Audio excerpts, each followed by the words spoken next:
Hello बच्चों, क्या हालचाल। वेलकम बैक टू द विद्यालय ग्लोबल। हमने इससे पहले सिविक्स का चैप्टर पढ़ रखा है। अब हम दूसरा चैप्टर के लेकर के आए हैं, रिसोर्स एंड डेवलपमेंट, जो ज्योग्राफी का पहला चैप्टर है, क्लास 10th का मोस्ट इंपॉर्टेंट चैप्टर में से एक। तो फोकस मत छोड़िएगा और शुरुआत से आखिरी तक पूरे फोकस के साथ पढ़िएगा और अपनी बुक सामने रख लीजिएगा, क्योंकि बुक मोबाइल से आप देख रहे होंगे वो छोटा दिखाई देगा। So if you will use the book for studies, you can mark the important points and आप समझ पाओगे मैंने कहां से क्या पढ़ाया है। तो अपनी बुक्स निकाल लीजिए और स्टार्ट करिए अपने चैप्टर को। बोर हो जाते हैं अगर बीच में तो दिमाग में लाइएगा, अगर हम बोर हो रहे हैं तो हमारे मार्क्स बोरिंग आएंगे। तो फोकस बनाकर रखिए। तो शुरू करते हैं resource and development. Resource and development का मतलब होता है रिसोर्सेस का यूज करके डेवलपमेंट करना। यहां पर जो हमारे आसपास रिसोर्स अवेलेबल है, जब हम उनका यूज करते हैं तो हम क्या करते हैं, डेवलप करते हैं। So everything available in our environment that can be used to satisfy our need, हमारी जरूरतों को पूरा कर दे, टेक्नोलॉजिकली एक्सेसिबल हो, इकोनॉमिकली फीसिबल हो, कल्चरली एक्सेप्टेबल हो, इन टर्म्स को कहा जाता है रिसोर्सेस। कोई भी आपसे रिसोर्स की डेफिनेशन पूछे तो चैप्टर के फर्स्ट पैराग्राफ में इतनी परफेक्ट डेफिनेशन दे रखी है कि व्हाट इज अ रिसोर्स। तो एक भी वर्ड मिस मत करिएगा, दिमाग में पूरी परफेक्ट 5 लाइन का आंसर यहां पर दिया गया है। मतलब जो हमारी जरूरतों को पूरा करे और टेक्नोलॉजिकली एक्सेसिबल हो हमारे लिए, इकोनॉमिकली फीसिबल मतलब इतने पैसों में हमें वो चीज मिल रही हो कि हम अपने अफोर्डेबिलिटी में उसका इस्तेमाल कर सकें। साथ ही साथ इनको और कल्चरली एक्सेप्टेबल हो, मतलब समाज के अंदर उसका कोई भी ऐसा विरोध ना हो रहा हो कि हमारी इकोलॉजी इन्वायरमेंट का वो पूरा बर्बादी करके यूज हो रहा हो, समाज में उसको लोग एक्सेप्ट ना करते हो, ऐसी चीज ना हो, सब लोग उसको एक्सेप्ट करते हो, ऐसी चीज हमें क्या कहलाती है, रिसोर्स कहलाती है। इस ट्राइंगल को देखिएगा, इस पिरामिड को देखिएगा, इसमें ह्यूमन बीइंग बीच में आते हैं जो कि फिजिकल एनवायरनमेंट से जुड़े हुए हैं, टेक्नोलॉजी से जुड़े हुए हैं और इंस्टीट्यूशन से जुड़े हुए हैं। रिसोर्सेज को फिजिकल एनवायरनमेंट से निकालना, टेक्नोलॉजिकली अगर एक्सेसिबल होना, उसको इंस्टीट्यूशन में टर्न करना और उसका रिसोर्स का यूज करना, इसको कहा जाता है, that is called interdependent relationship between nature, technology and institution. Human being एक ऐसा सेंटर पॉइंट है जो नेचर से चीजों को उठाता है, उसकी टेक्नोलॉजिकली एक्सेसिबिलिटी बनाता है, फिर उसके इंस्टीट्यूशंस क्रिएट करता है, उन चीजों को इस्तेमाल करना शुरू कर देता है। फॉर एग्जांपल, जो पेपर बनता है, पेड़ से निकाला, पता चला कि पेपर बन सकता है, उसको टेक्नोलॉजी निकाली कि पेपर कैसे बन सकता है, आज पूरी एक पेपर इंडस्ट्री है, पूरा इंस्टीट्यूशन है, पूरी एजुकेशन मिनिस्ट्री है उसके पीछे। ओके, आगे बढ़ते हैं। The process of transformation of things available in our environment involves an interactive relationship between nature, technology and institution. Human beings interact with nature through technology. Nature से हम किस तरीके से मिलते हैं, टेक्नोलॉजी से मिलते हैं। Creates institution to accelerate their economic development. हमने कार बनाना सीखा, कैसे, पहले हमने मेटल से बोल्ट, नट्स एंड उससे इंजन्स बनाए, फिर हमने एक इंस्टीट्यूशन खड़ा किया, वो है ट्रांसपोर्ट इंडस्ट्री, जिसमें मल्टीपल नेचुरल चीजों को हम टेक्नोलॉजिकली, केमिकली उसका टर्न करके हम व्हीकल बनाते हैं। उसी तरीके से बहुत सारी ऐसी चीजें हैं जिनका हम इस्तेमाल करते हैं, हमने नेचर से उसको टेक्नोलॉजिकली अपने काम में लाया, काम में लाने के बाद उसको क्या किया, इकोनॉमिकली अपने फायदे के लिए, अपने यूज के लिए उसका इस्तेमाल किया और उसका पूरा एक इंस्टीट्यूशन क्रिएट कर दिया। Do you think that resources are free gift of nature? Assume maybe. देखिए, आपको अगर ये लगता है कि resources free gift of nature हैं तो ये हाँ या नहीं कमेंट बॉक्स में बताइएगा पहले। अगर resources free gift of nature हैं, अगर हाँ है, तो रिसोर्सेज खत्म क्यों हो रहे हैं?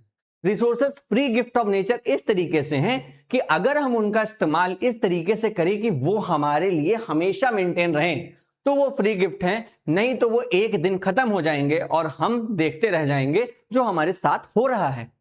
साथ ही साथ they are not, resources are function of human activities, human being themselves are essential components of resource. हम खुद एक रिसोर्स हैं, मैं आपके लिए रिसोर्स हूं। इस वीडियो को आप मेरे माध्यम से देख रहे हैं और समझ रहे हैं इस चैप्टर को, that is I am a human resource to you to provide information about the chapter. So यहां पर ह्यूमन खुद एक रिसोर्स है, transform material available in our environment into resources to use them. Environment के material को use करते, convert करते हैं अपने इस्तेमाल के लिए। सिंपल सी बात है, एक्स होता है, एक्स। जिससे पेड़ काटा जाता है, उस एक्स का हैंडल भी उसी पेड़ की लकड़ी से निकल के आता है, जिसको हम अपने यूज में लाते हैं। तो नेचर की चीजों को ही कन्वर्ट करके अपने यूज में लाना, रिसोर्स को अपने इस्तेमाल में लाना कहते हैं। The resources can be classified on the following ways. 4 तरीके से रिसोर्स क्लासिफाइड होते हैं on the basis of origin, biotic resource and abiotic. Biotic का मतलब जो जिंदा है, एबायोटिक मतलब जो नॉन लिविंग हो गए। On the basis of exhaustibility, renewable and non renewable. Exhaustibility मतलब जो खत्म हो सकते हैं, और नॉन रिन्यूएबल मतलब जो नहीं खत्म हो सकते। रिन्यूएबल का मतलब सनलाइट हो गई। वाटर रिन्यूएबल है बट उसका एग्जॉस्ट करने की स्पीड जो है कि वो नॉन रिन्यूएबल की कैटेगरी में चला जा रहा है, ये बात आप मान के चल लीजिए। सनलाइट हो गई, एयर हो गई, एयर रिन्यूएबल है, जरा सा हम अच्छा एक्शन लेते हैं, अपने एनवायरनमेंट में काम करते हैं, हमारी एयर फ्रेश हो जाती है, एयर अच्छी हो जाती है। उसी तरह कोल हो गया, पेट्रोलियम हो गया, ये नॉन रिन्यूएबल है, जितनी तेजी से हम यूज कर रहे हैं ये खत्म होने की तरफ बढ़ रहे हैं। हम एक्सप्लोर कर रहे हैं तो भी हम ढूंढ लिए तो 200 साल 300 साल तक रहेगा, लेकिन सनलाइट जब तक ये पृथ्वी है तब तक सनलाइट हमारे पास रहेगी, ये मान के चल लीजिए। तो sunlight is the basic source that is non renewable and coal non renewable.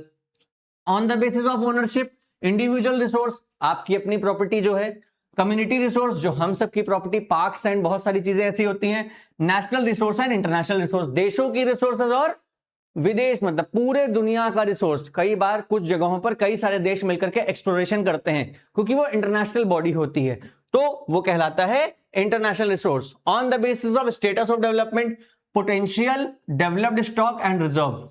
Potential का मतलब होता है जिन चीजों को हमने अपने देश में पा लिया है बट हमारे पास उनकी टेक्नोलॉजी अभी इतनी अच्छी नहीं है कि हम उनका इस्तेमाल करें।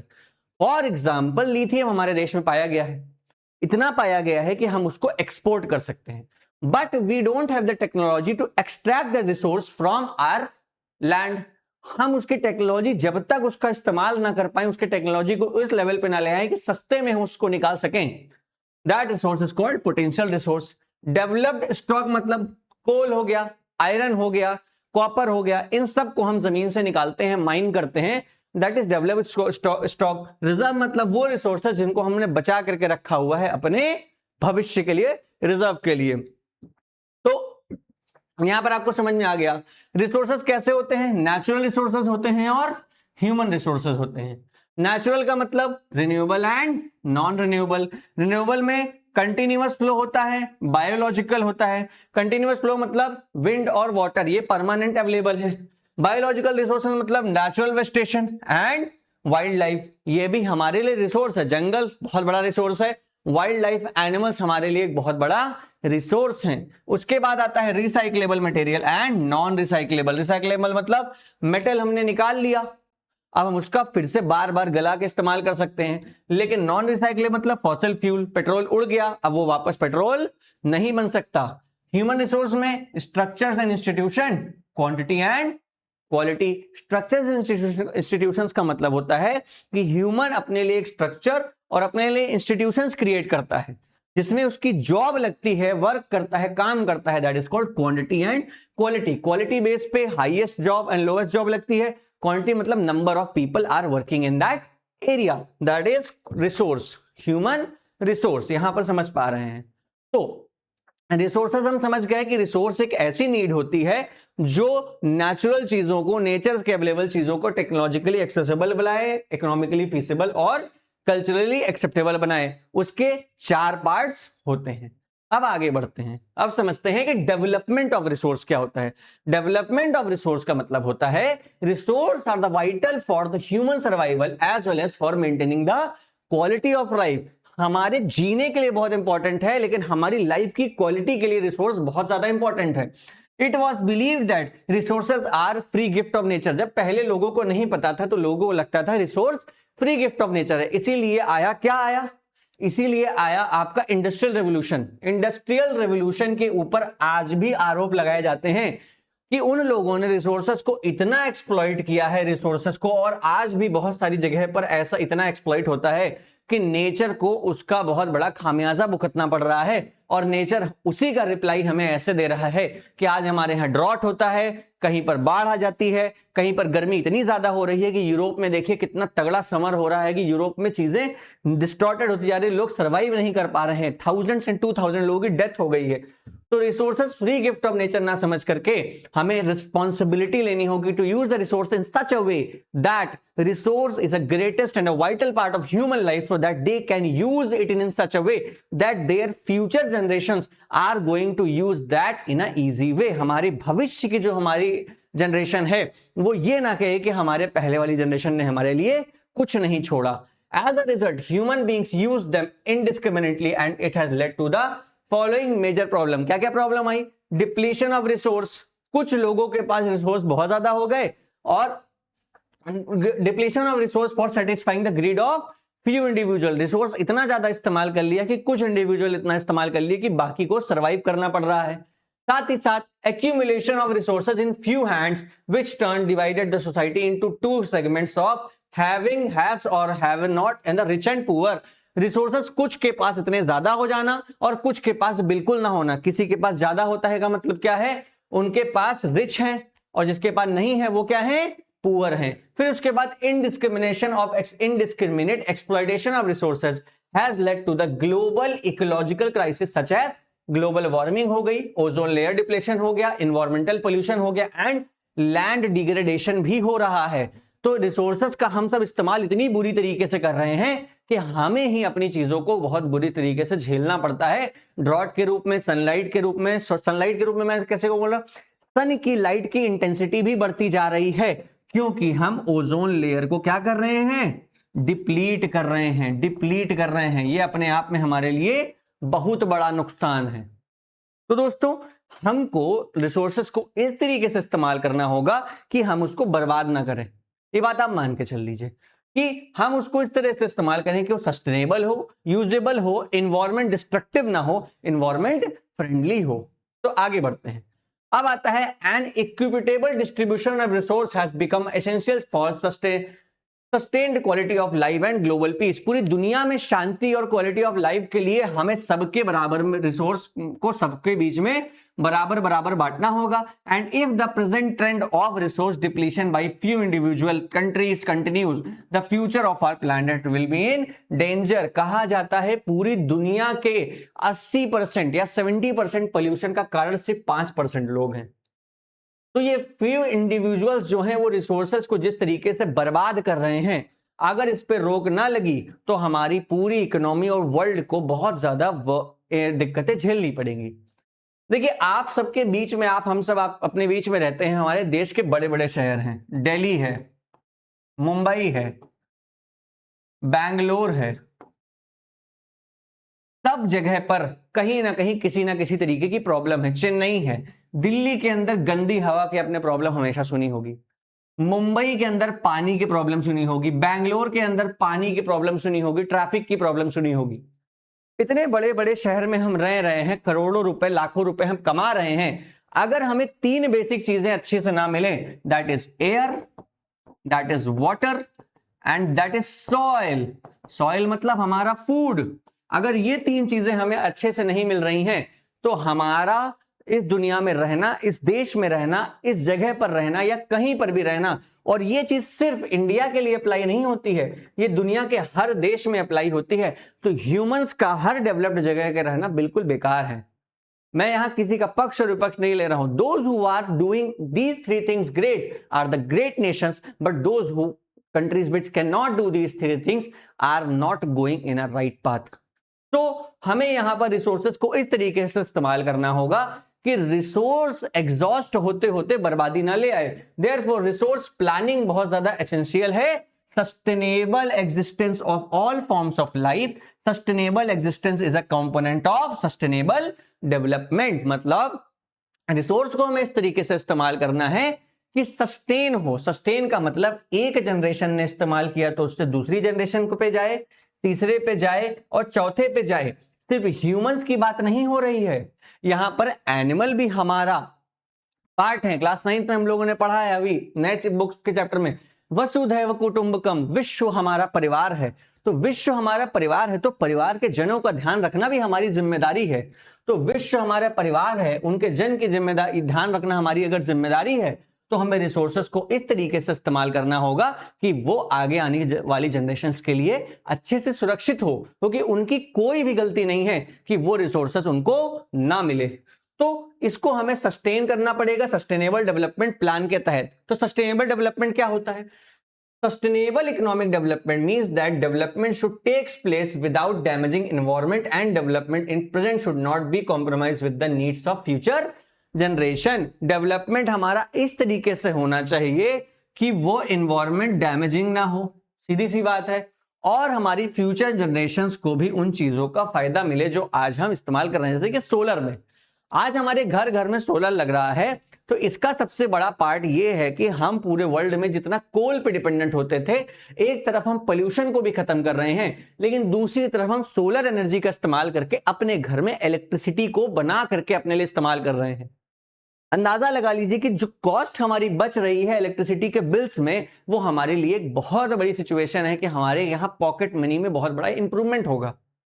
तो यहां पर जिस तरीके से अगर हम इन्वायरमेंट में ग्रीन एनर्जी की तरफ बढ़ेंगे तो हमारे भारत के अंदर और विश्व के अंदर बहुत बड़ा बदलाव आ सकता है। तो ये इनिशिएटिव सिर्फ कुछ देशों को नहीं लेना है, पूरे विश्व के, पूरे वर्ल्ड के 193 कंट्रीज को एक साथ आना पड़ेगा, साथ में आकर के वर्ल्ड के इन्वायरमेंट और नेचर की तरफ और डिप्लीटिंग नेचुरल रिसोर्सेज की तरफ ध्यान देना होगा, और साथ में मिलकर काम करना होगा कि हम एक ग्रोइंग भविष्य की ओर बढ़ सकें। तो उसी के लिए रियो डी जेनेरियो समिट की गई 1992 के अंदर, रियो डी जेनेरियो ब्राजील, याद रखिएगा, more than 100 heads of states Rio de Janeiro Brazil के अंदर मिले थे।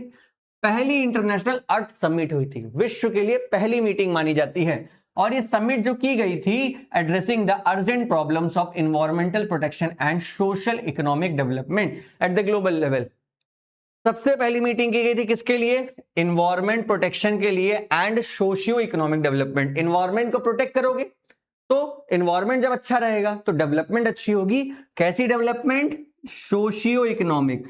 सोशियो इकोनॉमिक का मतलब होता है, मान लीजिए आपके देश की इकोनॉमिक डेवलपमेंट तो हो गई, पैसा हो गया, लोगों के पास राजा हो गए सब, लेकिन उनको ये बेसिक सेंस नहीं है कि लाइफ को जीते कैसे हैं। दैट इज सोशल डेवलपमेंट, समाज का उत्थान होना, समाज का बढ़ना, एक बेसिक सेंस होना कि घर में पानी नहीं बहने देना चाहिए, कूड़े को सड़क पे नहीं फेंकना चाहिए, घर की चीजों को मेंटेन रखना चाहिए, गंदगी बहुत नहीं फैलानी चाहिए। इतने छोटे छोटे स्टेप्स अगर हम अपने घर से इस्तेमाल करेंगे, बिना मतलब के गाड़ी नहीं चलानी चाहिए। अगर आपके पास ट्रांसपोर्ट के लिए 4 लोग हैं तो 4 लोग एक गाड़ी से चलने का प्रयास कर सकते हैं, या इलेक्ट्रिक व्हीकल की तरफ हमें बढ़ना चाहिए। तो ये जो बदलाव हमारे समाज में, हमारे देश में आ रहे हैं, लेकिन इलेक्ट्रिक व्हीकल भी ऐसा हो कि उसके लिए प्रोड्यूस होने वाली इलेक्ट्रिसिटी कहां से आ रही हो? कोल से ना आ रही हो, सोलर से आ रही हो। तो आज अगर आप इलेक्ट्रिक व्हीकल लेते हैं, अपने घर में चार्ज करते हैं और आपके सोलर से बिजली आ रही है, तो you are the great part of ecological change that is going to happen in India and the world. You should follow this. तो हमें ऐसे बदलाव करने चाहिए। तो द असेंबल्ड लीडर्स, उन्होंने क्या कहा? एक डिक्लेरेशन साइन किया ग्लोबल क्लाइमेट चेंज के ऊपर एंड बायोलॉजिकल डाइवर्सिटी के ऊपर, and the Rio convention endorse the global forest principle adopting agenda 21। बहुत इंपॉर्टेंट क्वेश्चन आएगा। Rio de Janeiro earth summit में क्या हुआ था? ये पूरा पैराग्राफ। उसके बाद क्वेश्चन सीधे सीधे आता है, एक्सप्लेन एजेंडा 21। तो एजेंडा 21 साइन किया गया, sustainable development in 21st century, जिस सदी में हम जी रहे हैं और जहां पढ़ रहे हैं, जिसके 26 साल बीत चुके हैं, उसी के अंदर हमें सस्टेनेबल डेवलपमेंट के गोल्स को अचीव करना है। कैसे? It is declaration signed by world leaders in 1992, United Nations conference on environmental and development, UNCED. MCQ में आ सकता है, what is the full form of UNCED? which took place at Rio de Janeiro, Brazil. It aims at achieving the global sustainable development. ये global sustainable development की तरफ aim करती है, and it is an agenda to combat environmental damage, poverty, disease, tough global cooperations and on the common interest and mutual needs and shared responsibilities. हम किस पे काम करेंगे? Combat environmental damage, जो environment में damage हो रहे हैं, पॉवर्टी, गरीबी से हम बाहर निकालेंगे दुनिया को। Disease through a global cooperation, जो बीमारियां पूरे विश्व में फैल रही हैं उससे पूरी दुनिया को हम बाहर निकालेंगे। साथ ही साथ mutual needs and shared responsibilities, अपनी जरूरतों को जो हमारी एक साथ मिल करके हैं उनको पूरा करेंगे। साथ ही साथ शेयर्ड रिस्पॉन्सिबिलिटीज, हम अपनी जिम्मेदारियां जो सब पर हैं उसको सब लोग अपनी अपनी जिम्मेदारियां निभाएंगे। तो one of the major objective of agenda 21 is every local government should draw a own agenda 21। सबसे बड़ा पॉइंट यह था कि एजेंडा 21 सिर्फ वर्ल्ड का नहीं है, हर देश को एजेंडा 21 अपना बनाना चाहिए, जिससे वो अपने अपने देश में काम करेंगे तो हम सब धीरे धीरे करके एक साथ मिलकर के बदलाव ला सकते हैं। अब आती है बात रिसोर्स प्लानिंग। अब एजेंडा तो बन गया, तो एजेंडा का सबसे पहला प्लान क्या है? रिसोर्स को प्लान करना। तो रिसोर्स प्लानिंग का मतलब planning the widely accepted strategy for judicious use of resource. Judicious मतलब ऐसे इस्तेमाल करना कि ना उसको खत्म करना है और यूज भी इतना अच्छे से करना है कि हम अपने काम में ले सकें। मतलब एक्सप्लॉइट नहीं करना है, बर्बाद नहीं करना है। It has importance in a country like India. Bharat में सबसे ज्यादा जरूरी है। क्यों जरूरी है? 150 करोड़ की आबादी है। अगर हम रिसोर्सेज को बर्बाद करेंगे तो हमारी जनता सरवाइव करेगी। Which has enormous diversity in availability of resource and therefore a region which are the rich in certain type of resources but are defined in some other। मतलब एक रीजन में भारत में कोई एक रिसोर्स ज्यादा है तो दूसरे रीजन में कोई एक रिसोर्स ज्यादा है। हमारे यहां रिसोर्सेस बराबर बराबर बटे नहीं हुए हैं, इसको हम आगे समझेंगे। There are the some regions which can be considered self sufficient in terms of availability of resource and कुछ रीजन ऐसे हैं जहां पर रिसोर्सेस बहुत ज्यादा कम है। कुछ जगह रिसोर्सेस भरे पड़े हैं भारत के अंदर, कुछ जगह कम है। बट ये हमारी आपस की जिम्मेदारी है कि हमारे भारत देश के हर कोने पर हर रिसोर्स को हम सबको आसानी से प्रोवाइड करें। For example state of Jharkhand जो है, छत्तीसगढ़ है, मध्य प्रदेश है, रिच है मिनरल एंड कोल डिपॉजिट में, यहाँ कोल और मिनरल पाया जाता है। अरुणाचल प्रदेश के अंदर अबंडेंस ऑफ वाटर रिसोर्स बहुत भरा पड़ा है but lacks in infrastructural development. Arunachal Pradesh में पानी बहुत सारा है लेकिन वहां पर क्या अवेलेबल नहीं है? इंफ्रास्ट्रक्चर, मतलब जरूरी टेक्नोलॉजी नहीं है कि हम उसका यूज कर सके। The state of Rajasthan is very well endowed with solar and wind energy, lakhs of water resource. But वहां पर पानी की कमी है लेकिन सोलर और विंड एनर्जी बहुत सारी, इसीलिए हमारे देश में क्या बन रहा है? वर्ल्ड का सबसे बड़ा सोलर पार्क बनाने का प्रयास किया जा रहा है। सोलर पार्क को जहां सबसे ज्यादा धूप होती है वहां सोलर पार्क लगा दो। विंड एनर्जी, लेकिन विंड एनर्जी में सुनने में आता है कि विंड एनर्जी एक सबसे बड़ा स्कैम है, देखिए जो कहते हैं, बट स्टिल विंड एनर्जी का हम सही इस्तेमाल कर सके। जो बड़े बड़े विंड प्लांट्स लगते हैं ये ज्यादा सक्सेसफुल नहीं है। तो हम किस पे काम करें?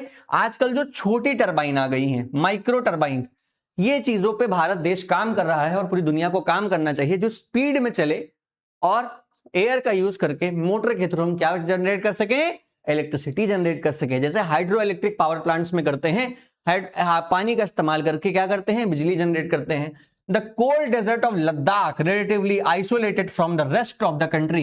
लद्दाख जो है आपका, लद्दाख पहचानेंगे ना, जम्मू कश्मीर के जस्ट ऊपर लद्दाख, वहां पर पूरी दुनिया से आइसोलेटेड है but it is a very rich in cultural heritage but deficient in water infrastructure and some vital minerals यहां पर नहीं पाए जाते हैं। This is called balanced resource planning at the nation, state, region and local level। यहां पर resource planning को state level पर, रीजन लेवल पर बैलेंस करके रखना पड़ेगा। ये हमारे लिए सबसे ज्यादा जरूरी है। मतलब कुछ जगहों पर जो रिसोर्स ज्यादा है वो चीजें दूसरे लोगों को भी मिलनी चाहिए और जुडिशियसली बराबर से मिलनी चाहिए। अब रिसोर्स प्लानिंग करने के लिए सबसे पहले हम शुरू करेंगे भारत से। तो टॉपिक क्या आता है? Resource planning in India. तो resource planning is a complex process which involves क्या? पहला, देखिए 4 स्टेप होते हैं रिसोर्स प्लानिंग के। इन 4 स्टेप्स को अगर हम फॉलो कर लेंगे ऑटोमेटिक रिसोर्स की सारी परेशानियां खत्म हो जाएंगी। पहला, identification and inventory of resources across the region of the country. This involves surveying, mapping, qualitative, quantitative estimation and measurement of resource. हम क्या करेंगे? कंट्री के अंदर रिसोर्स का क्वालिटेटिव क्वांटिटेटिव मेजरमेंट करेंगे और साथ ही साथ हम सर्वे करेंगे और उस रिसोर्स की मैपिंग करेंगे। मतलब हम पता करेंगे वो रिसोर्स कितना है। क्वालिटेटिव क्वांटिटेटिव का मतलब, अब मान लो भैया कोई भी रिसोर्स 10 किलो पड़ा हुआ है और उसकी कीमत है 10 करोड़ रुपए, लेकिन उसको निकालने में हमें लग जा रहे हैं 20 करोड़ रुपए। तो क्या उसको निकालने का मतलब है नॉट एट ऑल। अगर किसी भी रिसोर्स को क्वालिटी प्लस क्वांटिटी के हिसाब से हमारे लिए वैल्यू है तो हमें उसको मैपिंग और सर्वे करने के बाद निकालने की ओर आगे बढ़ सकते हैं। दूसरा, अब हमें रिसोर्स पता चल गया कहीं पर है, evolving a plan and structure endowed with appropriate technology. अब हम ये पता करेंगे किस टेक्नोलॉजी और स्किल के साथ और इंस्टीट्यूशनल सेटअप करके इंप्लीमेंट करेंगे रिसोर्स के डेवलपमेंट प्लान का, हम उसको कैसे एक्सट्रैक्ट करें और बाहर निकालें। And matching third the resource development plan with overall national development. 3 plan थे, सॉरी 4 मैंने बोल दिए। थर्ड क्या करेंगे कि फिर ये देखेंगे कि देश के लिए कैसे वो चीजें जरूरी हैं। इसको एग्जाम्पल के तहत समझते हैं। देखिए हमारे देश के अंदर, भारत के अंदर देखिएगा, ये आपका भारत है,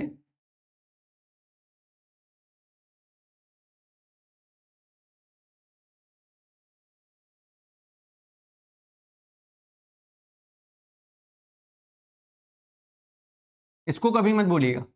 Lakshadweep and Andaman and Nicobar, that is the integral part of Bharat. यहां पर राजस्थान के नागौर डिस्ट्रिक्ट में हमने यहां पर क्या पाया, हमने पाया लिथियम। हमने क्या किया, उसकी मैपिंग कर ली। कई डिस्ट्रिक्ट्स में हमारे देश में क्या पाया गया है, मान लीजिए लिथियम पाया गया है। अब हम उसको क्या कर रहे हैं, मैपिंग कर रहे हैं और क्वांटिटी में देख रहे हैं और क्वालिटी में देख रहे हैं। क्वांटिटी में देख पा रहे हैं और क्वालिटी में देख रहे हैं कैसा है। अच्छा निकल गया। अब हम ये किस तरफ है, ये पोटेंशियल रिसोर्स है। अब हम उसकी किसकी खोज में निकल गए हैं, टेक्नोलॉजी के बेस पर, कि क्या हम उसको निकाल पाएंगे कि नहीं निकाल पाएंगे।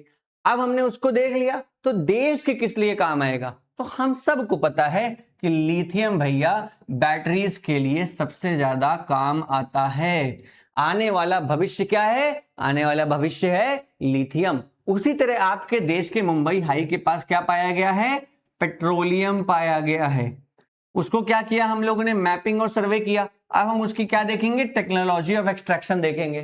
टेक्नोलॉजी ऑफ एक्सट्रैक्शन देखने में पेट्रोलियम का तो हमें पता ही है कि जो हम इंपोर्ट कर रहे हैं उसको हमें एक्सट्रैक्ट करना है और निकालना है। तो 3 स्टेप होते हैं, पहला सर्वेइंग एंड मैपिंग, उसके बाद उसका प्लानिंग करना, स्ट्रक्चर करना एप्रोप्रिएट टेक्नोलॉजी और स्किल से, साथ ही साथ थर्ड क्या करेंगे, नेशन वाइड यूज में उसकी मैचिंग को ऑब्जर्व करेंगे। India has made a concrete efforts to achieve the goals of resource planning in the right first 5 year plan. पंचवर्षीय योजना बनाती है भारत। जब से हमारा भारत देश आजाद हुआ है, हमारी भारत की सरकारें पंचवर्षीय योजना लाती हैं। जैसे ही कोई गवर्नमेंट बनती है वो कहती है कि हम अगले 5 साल में क्या करेंगे। The availability of resource is necessary condition for development of any region, but merely availability of resource in the absence of corresponding change, मतलब corresponding change in the technology institution may be hinder the development. मतलब क्या होता है, मान लीजिए resource available है but हम उसकी टेक्नोलॉजी को अभी अडॉप्ट नहीं कर पाए हैं या बना नहीं पाए हैं,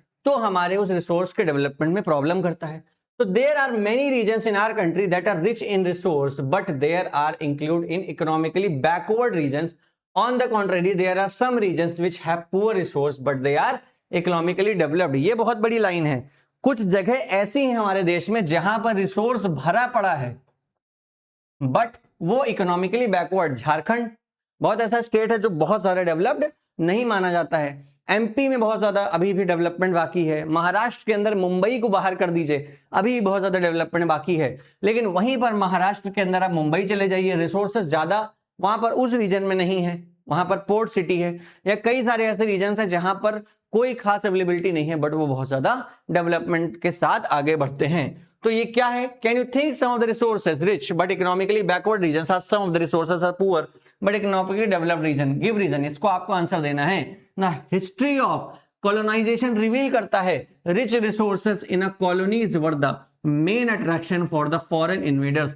जहां जहां रिसोर्स थे, विदेशियों ने, आक्रांताओं ने, अंग्रेजों ने उसी जगह पर हमला किया। याद रखिएगा, कोई भी आप पर कब्जा नहीं करना चाहेगा, वो बस आपके रिसोर्स को लेकर के अपने देश जाना चाहता है।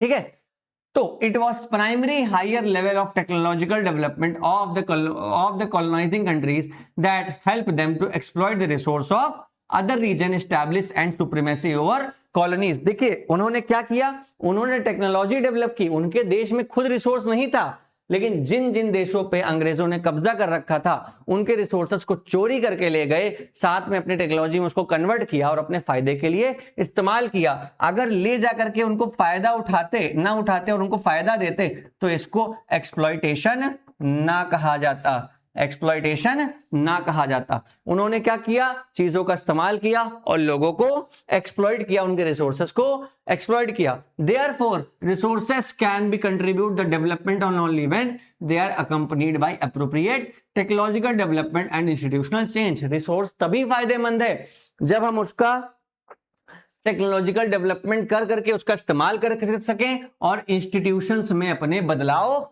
ला सकें। तो India has experienced all this different phases of colonization, therefore India development general resource and development is a particular does not only involve the availability of resource but also technology and quality of human resource, historical experience of the people। मतलब सिर्फ resource होना जरूरी नहीं है, उसका इस्तेमाल करना, उसका इस्तेमाल करने की इंटेंट रखने वाले लोगों का होना, साथ ही साथ इंटेंट रखने के साथ हम टेक्नोलॉजी में इतना इन्वेस्ट करें कि हम उसका इस्तेमाल कर सकें। हिस्टोरिकली ये देखा गया है, जिसने इंटेंट बनाई है उस रिसोर्स को यूज करने की, वही उस रिसोर्स को यूज कर पाए। फॉर एग्जांपल सनलाइट है, हमारी सरकार ने सोचा कि सनलाइट को हम कैसे इस्तेमाल करें, तो उन्होंने पीएम सूर्य ग्रह योजना लाई।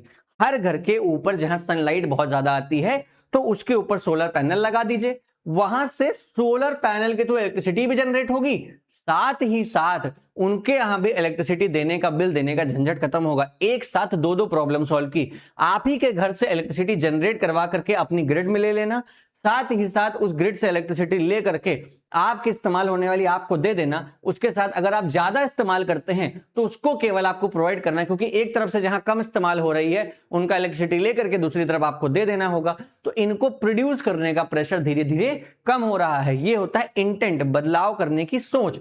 तो ये गवर्नमेंट ने रखी। जब हाइड्रो इलेक्ट्रिक पावर प्लांट लाया गया था, सोच लाई गई, टेक्नोलॉजी लाई गई कि हम नदियों के सामने एक टरबाइन मोटर लगा देंगे, अगर नदी का फ्लो बढ़ेगा डैम के आगे, वहां पर डैम के नीचे लगा देंगे, फ्लो निकालेंगे, जब पानी निकलेगा ऑटोमेटिक वहां पर टरबाइन चलेगी और क्या जनरेट होगी, इलेक्ट्रिसिटी जनरेट होगी। यहां पर सबसे बड़ा खेल यही आता है कि हम एक्सट्रैक्ट करें, टेक्नोलॉजिकली एक्सेप्ट करें और उसको आगे प्रोपेगेट करें और उसका यूज करें। कंजर्वेशन ऑफ रिसोर्स, कंजर्वेशन मतलब रिसोर्स का तो इस्तेमाल कर रहे हो लेकिन भैया ऐसे ना इस्तेमाल करने लग जाओ कि रिसोर्स खत्म हो जाए। उसको बर्बाद नहीं करना है, उसको ऐसे इस्तेमाल करना है कि लंबे समय तक हम उसका प्रॉपर यूज करें। तो resources are the vital for any development activity, but irrational consumption and over utilization of resource may lead to the socio economic and environmental problem।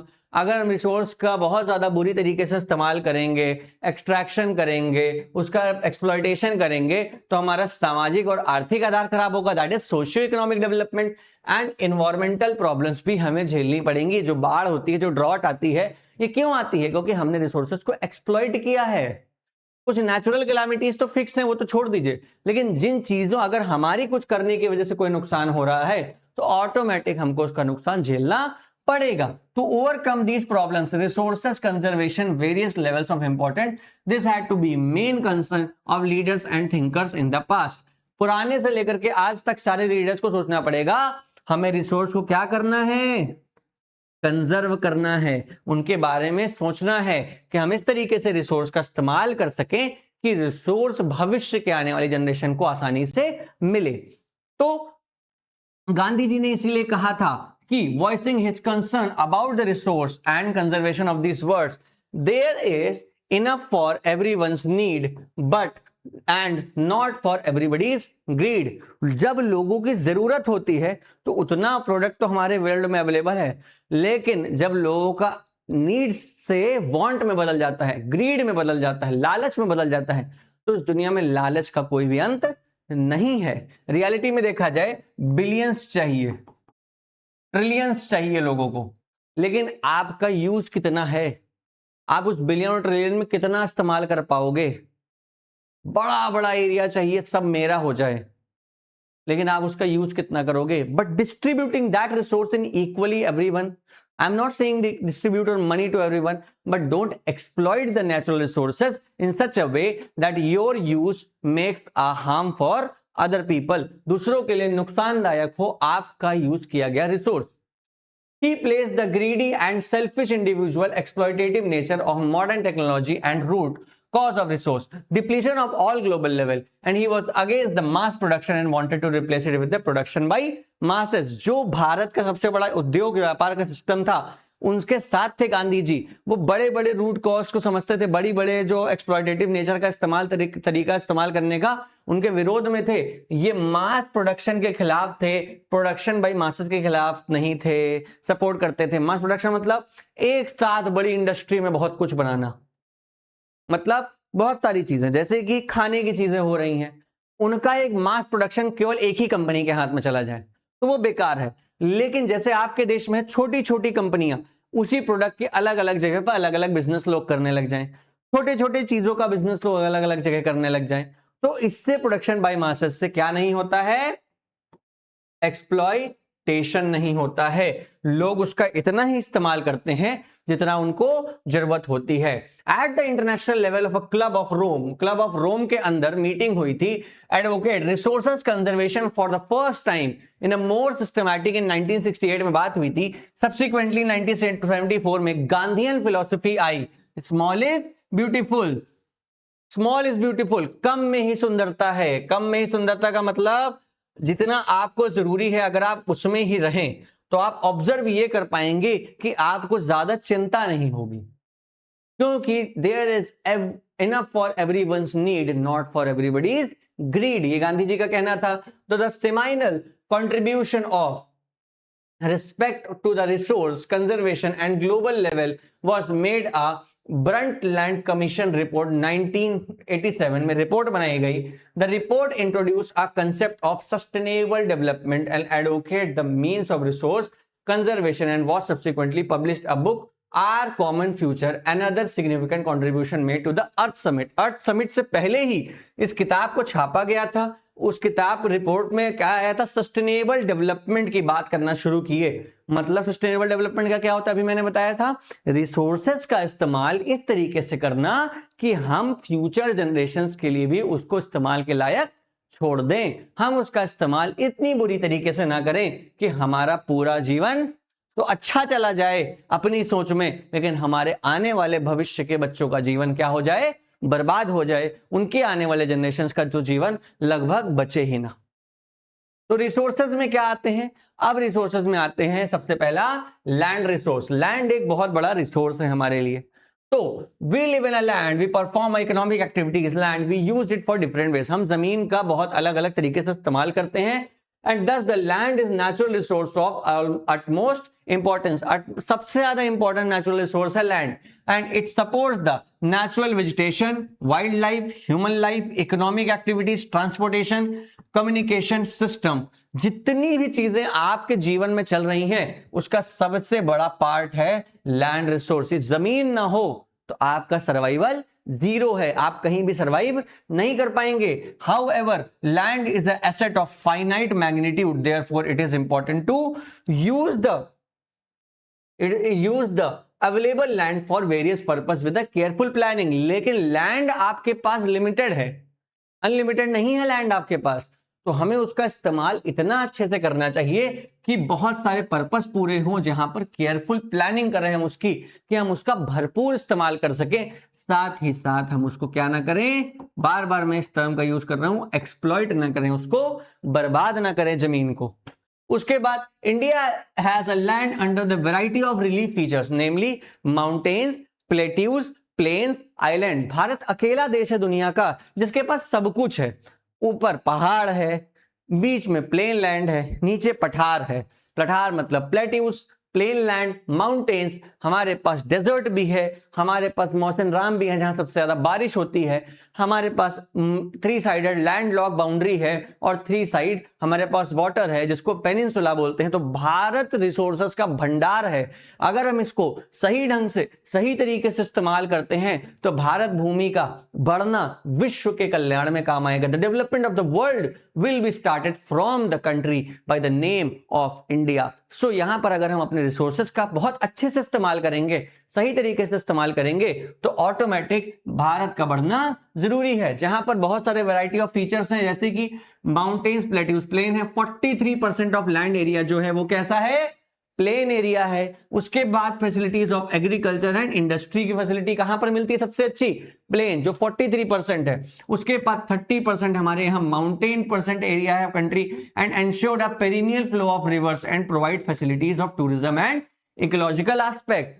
Mountains हैं जो हमको चाइना से आने वाली ठंडी हवा से बचाते हैं, साथ ही साथ जिनसे नदियां आती हैं, उसी के साथ साथ टूरिज्म का एक बहुत बड़ा सोर्स हमारा माउंटेन है। फिर आता है 27% ऑफ जो कंट्री का एरिया है वो प्लेट्यू रीजन है। आप मध्य प्रदेश की तरफ बढ़ते चले जाएंगे, महाराष्ट्र जाएंगे तो आपको प्लेट्यू मिलेगा and it process rich in reserves of mineral, fossil fuel and forest area. यहाँ जंगल बहुत प्यारे प्यारे हैं, फॉसिल फ्यूल्स हैं हमारे, और वहां पर मिनरल्स भी बहुत सारे पाए जाते हैं। तो भारत रिसोर्सेज का भंडार है, बस हमको उसको सही तरीके से क्या करना है? यूज करना है। और ये सब कुछ किस पर है? Land, that is called land resource. तो लैंड रिसोर्स का यूटिलाइजेशन सबसे पहला, लैंड सबसे पहले किसके लिए यूज की जाती है? फॉरेस्ट के लिए। उसके बाद land not available for cultivation, उनको क्या कहा जाता है? बैरन और वेस्टलैंड, बंजर जमीन जो बेकार हो। उसके बाद land put to the non agriculture use, example building, road, factories. जिसमें मैं बिल्डिंग में खड़ा हूं, आप जिस घर में बैठे हुए हैं, अब उसका कोई काम नहीं वहां की जमीन का, उनका काम से बिल्डिंग, रोड्स एंड फैक्ट्रीज में चला गया। वहां पर ह्यूमन अपने रिसोर्सेज, अपने चलने फिरने रहने का इस्तेमाल कर रहे हैं, उतनी जमीन खत्म। Other uncultivated land excluding the fallow land. Fallow land क्या होती है आगे देखते हैं। Permanent pasture and grazing land होती है, जहां पर ग्रेजिंग करते हैं, जानवर चरते हैं। उसके बाद land under the miscellaneous tree crop groups not including the net sown area, ऐसे लैंड जहां पर मिसलेनियस मिला, कोई भी पेड़ लगे हुए हैं, जहां पर खेती नहीं होती। देखते हैं रोड के किनारे पेड़ लगे हुए होते हैं, आपने देखा होगा कई सारे जंगलों में रैंडम पेड़ लगे हुए होते हैं। फॉरेस्ट नहीं कह रहा हूं मैं, फॉरेस्ट अलग हो गया। कुछ लैंड होती है जहां पर केवल पेड़ लगे होते हैं, जहां पर खेती बहुत ज्यादा नहीं होती है। फिर कल्टिवेबल वेस्ट लैंड, वो लैंड जिसपे लगभग 5 साल से ज्यादा खेती ना की गई हो, और खेती की जा सकती है उस लैंड पे लेकिन की ना गई हो, उसको कल्टिवेबल वेस्ट लैंड बोला जाता है। बैरन लैंड तो अलग हो गया, कल्टिवेबल मतलब जिस पर खेती हो सकती है लेकिन की नहीं जा रही है, ये हो गया कल्टिवेबल लैंड। फिर आता है fallow land, current flow left without cultivation for 1 और less than 1 year agriculture. Fallow land क्या होती है? वो लैंड जो लगभग 1 साल और 1 साल से कम के टेन्योर में भी छोड़ी गई है, वो लैंड होती है क्या?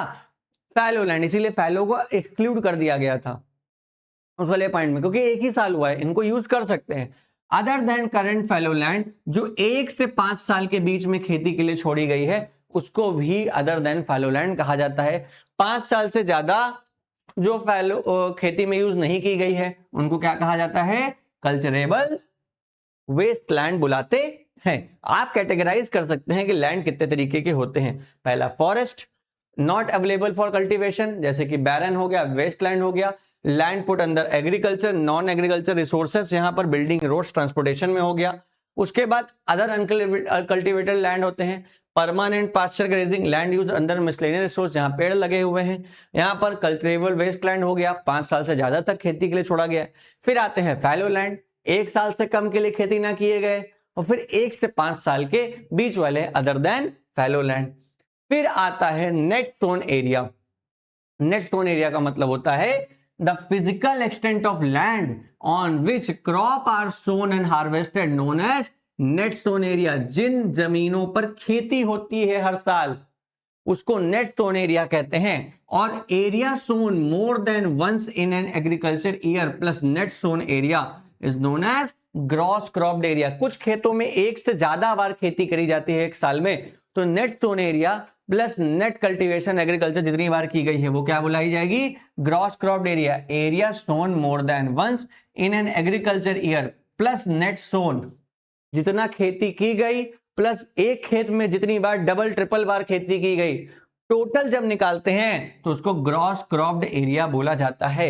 इनको भी डेफिनेशन में पूछा जा सकता है।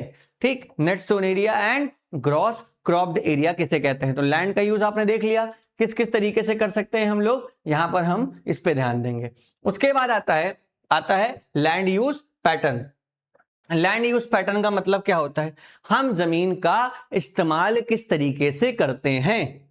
The use of land is determined both by physical factors such as topography, topography का मतलब उसकी लोकेशन कहां पर है, क्लाइमेट वहां का मौसम कैसा है, सॉइल टाइप वहां की मिट्टी कैसी है, भारत में अलग अलग मिट्टी पाई जाती है, as well as human factor such as population density, वहां पे कितने ह्यूमंस रहते हैं, टेक्नोलॉजिकल कैपेबिलिटी, उनके पास टेक्नोलॉजी कैसी है, कल्चरल एंड ट्रेडिशनल एक्सेट्रा, उनका कल्चर और ट्रेडिशन रहने का कैसा है, वो बताता है कि लैंड यूज पैटर्न कैसा होगा। तो यहां पर रिपोर्ट बताती है 100%, यहां पर पुरानी रिपोर्ट से लेकर नए समय पर तक, यहां पर 1960 से लेकर 2019 और 2020 की रिपोर्ट है। 45% ऑफ एरिया जो ग्रे एरिया यहां पर बने हुए area under non agriculture use में आता है। फॉरेस्ट एरिया आपका 18% था, बैरन लैंड यहां पर 12% थी, परमानेंट पास्चर और ग्रेजिंग लैंड यहां पर पर्पल यहां पर ये वाला प्लाट है, ब्लू पार्ट 4% था। तो अलग अलग चीजें हैं। तो आप यहां पर देख पा रहे हैं कि यहां पर जो आपका एरिया अंडर नॉन एग्रीकल्चर है वो ज्यादा बदलाव उसमें नहीं आया है। बट आप ये देख पा रहे होंगे 18% फॉरेस्ट से 23% हो गया है, और करंट 25-26 का डेटा देखें तो 25 से 26% की तरफ हम बढ़ रहे हैं। क्या ये बहुत अच्छी अचीवमेंट है? यस, ये हमारी बहुत बड़ी अचीवमेंट है। क्या हम लेकिन बहुत अच्छा कर पाए? अभी तक नहीं। हम 70 साल में अभी तक 33% फॉरेस्ट एरिया एक देश में होना चाहिए। कम से कम 33% of the area of the country must be a forest land for the development and future of the nation. तो अभी भी हम 6 से 7% दूर हैं 33% के डेटा से। तो अगर हम मेहनत करेंगे और अच्छे से इकोलॉजी और नेचर को मैनेज करेंगे तो हम अपने देश में फॉरेस्ट को बढ़ा पाएंगे, क्योंकि जितना ज्यादा फॉरेस्ट होगा हमारे यहाँ का एनवायरमेंट उतना ज्यादा इंप्रूव होगा। तो क्या क्या जगह, कौन कौन सी जगह, कौन कौन सी लैंड होती है किसी भी कंट्री में, इस डेटा से आप देख सकते हैं। भारत के अंदर क्या डेटा दिया हुआ है, बैरन लैंड कितनी है, अनकल्टिवेटेड लैंड कितनी है, area under mixed trees crops में कितनी है, कल्चरेबल वेस्ट लैंड कितनी है, फैलो अदर देन करंट फैलो कितनी है, current fallow net sown area कितना है। तो यहां पर आप इसमें ये चीजें देख सकते हैं। यहां पर अलग अलग दिया हुआ है। एरिया अंडर नॉन एग्रीकल्चर में शायद ये वाला है 4.95, ये जो हल्का ग्रे है ये है नेट सोन एरिया, ये 4.645% एरिया पर होता है। ठीक है, तो यहां पर हम इस डेटा को समझ पाए हैं। ये हमारी खेती के लैंड है और ये हमारी फॉरेस्ट की लैंड है, और ऐसे करते करते अलग अलग परसेंटेज दिए हुए हैं। तो हमें जहां पर कम चाहिए उसको हमें घटाना पड़ेगा, और जिन चीजों को हमें इंप्रूव करना है उससे हमें बढ़ाना पड़ेगा। और कल्टीवेशन में क्या करना होगा, उतनी ही लैंड के अंदर high skilled and technology, low pesticides, low minerals का यूज करके अच्छी क्वालिटी में, हाई क्वांटिटी में फूड प्रोड्यूस कर पाए, ये हमारे लिए सबसे बड़ी अचीवमेंट होगी। जिस खेत में 10 क्विंटल गेहूं होता है वहां पर 10 क्विंटल्स ऑफ गेहूं की जगह हम 30 क्विंटल्स कर पाए कम पेस्टिसाइड्स का यूज करके, तो ऑटोमेटिक हमारे रिसोर्स को हम बढ़ा पा रहे हैं और उसी जमीन का और अच्छा इस्तेमाल कर पा रहे हैं। लेकिन हम इस तरीके से उस वीड को उगाएं कि हमारी लैंड का भी साथ में नुकसान ना हो। तो हमें हर पैरामीटर को ध्यान देना होगा। तो टोटल ज्योग्राफिकल एरिया जो है इंडिया का 32.8 लाख स्क्वायर किलोमीटर होता है, जो कि 3.8 मिलियन स्क्वायर किलोमीटर कहते हैं। लैंड यूज जो है लगभग 93% ऑफ टोटल एरिया हम यूज कर पाते हैं। जहां पर कई जगह पर नॉर्थ ईस्ट स्टेट्स में Assam not has been done fully, जहां पर सर्वे नहीं हो पाया, ज्योग्राफिकल एरिया यहां पर यूज नहीं हो पाया। More over some of the Jammu and Kashmir occupied by Pakistan and China have also not been surveyed। Pakistan ने हमारा पीओके कब्जा करके रखा है, पाकिस्तान ऑक्यूपाइड कश्मीर, जो बहुत जल्दी हमारे पास आ जाएगा। और चाइना ने भी हमारा एलएसी कब्जा करके रखा है, लाइन ऑफ एक्चुअल कंट्रोल, यहाँ पर लद्दाख का। अगर आप कश्मीर का मैप बनाते हैं तो ऑलमोस्ट अगर हम समझाने का प्रयास करें तो ये पाकिस्तान ने कैप्चर कर रखा है, ये चाइना ने। तो ये एरिया भी हम ले पाएंगे, ये एरिया भी हम लेने का पूरा प्रयास कर रहे हैं। तो हम अपने देश का पूरा पूरा रिसोर्सेस का पूरा इस्तेमाल कर पाएंगे। So the land under the permanent pasture has also been decrease. जो परमानेंट पास्चर लैंड होती थी वो भी डिक्रीज कर गई है। However we are able to feed our huge cattle population. Pasture मतलब चरने वाले जानवर का लैंड हमने कम कर दिया, बट हम अपने कैटल को आज भी अच्छे से पास्चर कर पाते हैं। What are consequences of it?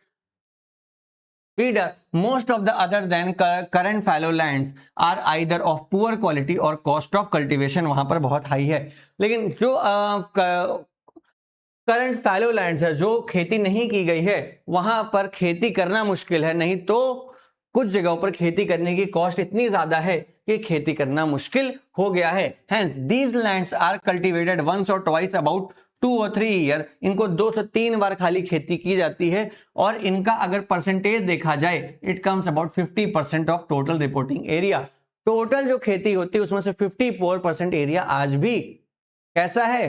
Culturable waste land में आता है। तो हमको उसका ऐसे करंट फैलो लैंड में आता है, हमें उसका ऐसे इस्तेमाल करना होगा कि हम उनको खेती में इस्तेमाल भी कर पाएं और उनकी जमीन में भी ज्यादा बर्बादी ना हो। तो हमें ये चेंजेस अपने एग्रीकल्चर में लाने पड़ेंगे।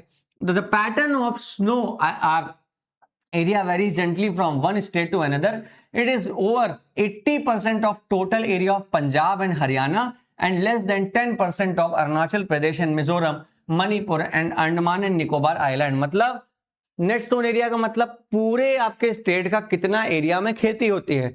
जहां पंजाब और हरियाणा में 80% एरिया में उनकी खेती होती है, वहीं पर नॉर्थ ईस्ट के अंदर अरुणाचल प्रदेश हो गया, मिजोरम हो गया, मणिपुर, अंडमान निकोबार आइलैंड्स पर केवल 10% लैंड है जहां पर खेती हो पाती है। तो कई जगहों पर खेती की जमीन अवेलेबल है, कई जगहों पर खेती की जमीन अवेलेबल नहीं है। That is called distribution of resources, इसी को कहा जाता है। तो इसीलिए हमें खाने की अवेलेबिलिटी उन जगहों पर इधर से उधर ज्यादा कराने का प्रयास करना पड़ता है और सबको रिसोर्सेज को बराबर से मिल सके, ये हमारी जिम्मेदारी होनी चाहिए। तो forest area in the country is far lower than despite 33%। मैंने आपसे कहा था ना 33% जोग्राफिकल एरिया होना चाहिए, जबकि हम इस डेटा के हिसाब से 23% पर ही हैं। अभी हमें 10% का जंप लेना पड़ेगा। जो आउटलाइन नेशनल फॉरेस्ट पॉलिसी के तहत 1952 में बनाई गई थी, जिसको हमें बनाना पड़ेगा। It was considered essential for maintenance of ecological balance. Ecological balance के लिए हमें 33% ऑफ द कंट्री क्या रखना पड़ेगा? फॉरेस्ट रखना पड़ेगा। The livelihood of millions of people who live on the fringes of these forest depend upon it. बहुत सारे लोग, जो मिलियंस ऑफ लोग, जो लाखों लोग इन जगहों पर जंगलों के आसपास रहते हैं, उनके जीवन के लिए, उनके जीवन की अच्छाई के लिए इस फॉरेस्ट का बढ़ना बहुत ज्यादा जरूरी है। तो a part of the land is termed as a wasteland और the land put on the non agriculture uses. Wasteland includes rocky, arid and desert. जिन जगहों को हम इस्तेमाल नहीं कर सकते, जहां पर रॉक है, जहां पर एराइड रीजन है, जहां पर डेजर्ट है, जहां पर land put non agriculture uses include settlements, roads, railways, highways. इनको क्या कहा जाता है? इन जगहों का भी बहुत ज्यादा इस्तेमाल हो रहा है, तो हमको इस तरीके से एक्सपेंशन करना होगा कि हम पूरी तरीके से जंगलों को काट ना दें और जगहों को खत्म ना कर दें। तो continuous use of land over long period of time without taking appropriate measure and conservation management result to the क्या हो जाएगा?